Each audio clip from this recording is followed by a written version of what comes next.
What have you got to say for the English people who might be watching this? The England people are great. Do you think? Especially this one that's recording. Maybe tonight. I'm joking. You're a smart ass like me, I love it. No, I'm a smart ass. I can take it. Don't tell. At the age of 43, I can handle it. You don't look it. Yeah, old lady. Because you're young. Always be a boy. I'm like only 24. So old. I'm half your age. I'm half your age. If you can make somebody hate you, you can also make them love you. In this video, I'm going to tell you a simple but advanced trick on how to actually come back from a really bad impression. So like this video right now, because I'm going to share my personal secret with you guys. And this doesn't just work on guys, it works on girls also. And I use that trick to actually get the attention of Instagram models and get like replies on Tinder.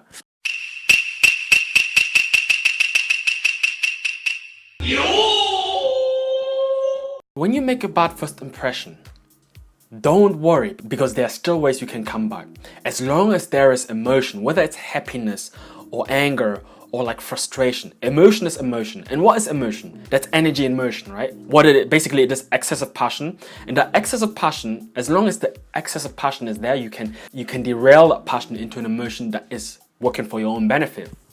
Let me give you like a little example. Have you ever watched one of those pranks videos where somebody gets pranked and they get really upset? Extremely upset, right? Until the person points onto the camera and they'll be like, oh, and all hugging and shit. It's like, oh, that was a good prank and shit. And I'm thinking to myself, what the hell? You know, what the hell just happened? What's up, my neighbor? What's the business?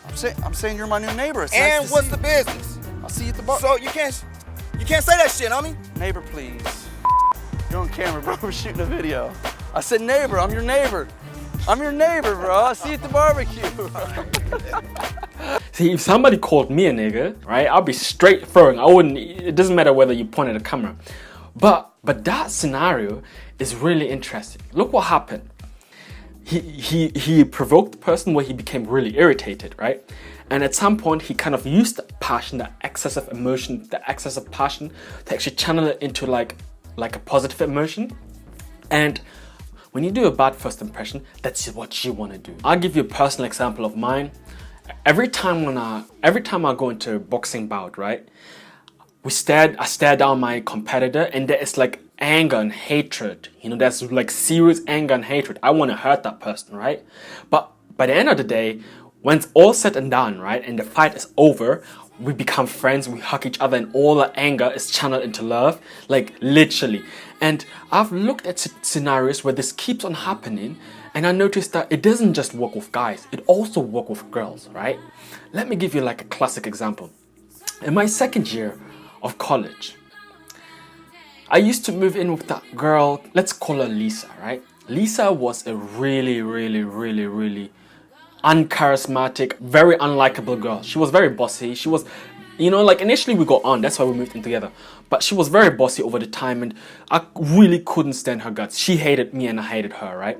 She would try to make my life miserable and I would try and find ways to make her life miserable. And you know how I actually got to her? Since she was not a very nice person, she only had one friend. So what I did is I got with her friend and I charmed her to the point where she would only come to the house to come and see me instead of Lisa, right?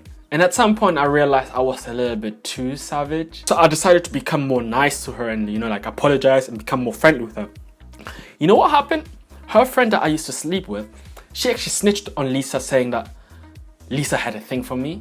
And that's where I realized, holy shit, you can actually use hatred or any kind of emotion and turn it into something that works in your benefit, right?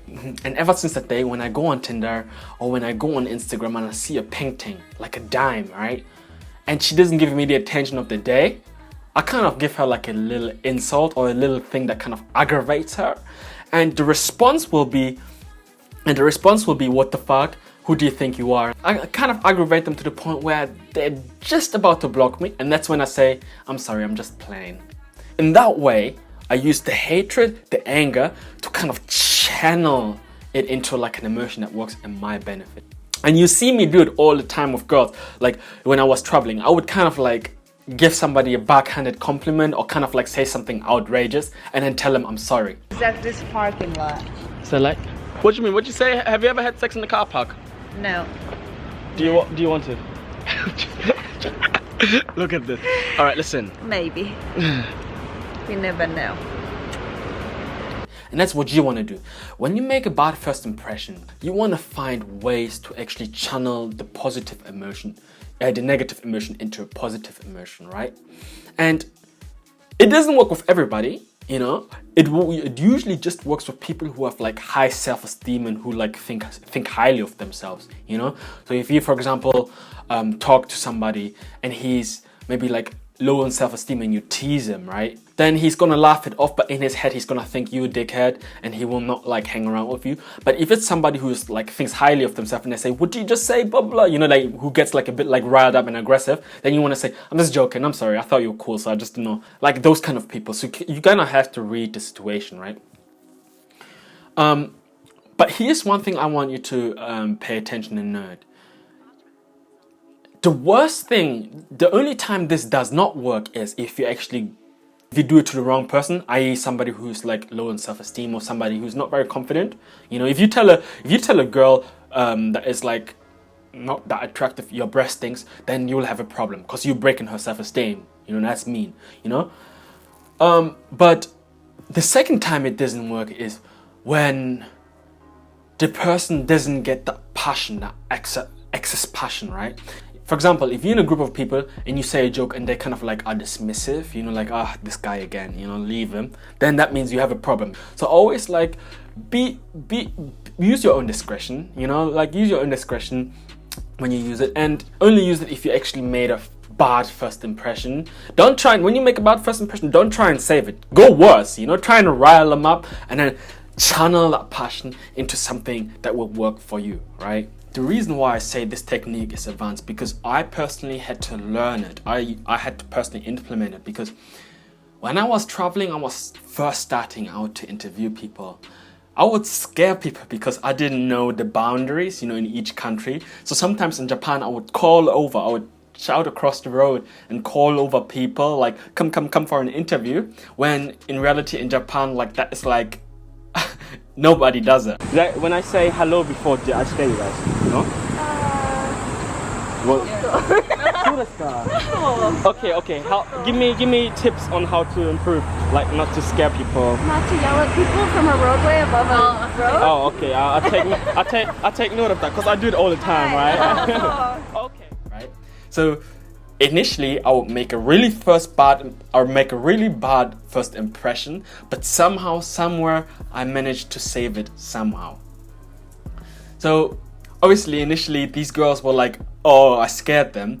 But in the end, over the time, as I was continuing the conversation and the interview, I managed to save it, and actually, we became friends. So just to summarize, use it when you make a bad first impression. Don't try and save yourself. Go the other direction, make it worse, rile them up if you're confident enough to do it, right? And then once the key point comes where they almost have enough, switch it up and apologize and say, look, hey man, I'm sorry, I'm just playing, you know? And in this way, you channel the emotion that they have, right? Because they can't just like go from 100 to 0 again. It has to kind of like convert into another emotion. You have to kind of convert it to another emotion, right?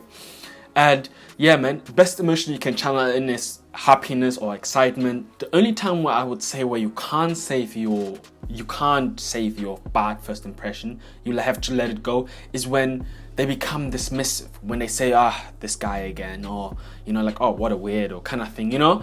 Because there is no real emotion there. It has no real emotion that you can use and channel to create excitement or happiness. So let that sink in. And yeah.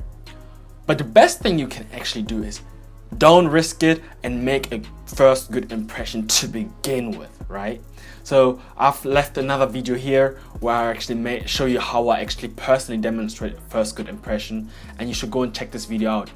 But before you actually go and check this video out, I want you to subscribe and like. Don't leave without liking this video at least. you know?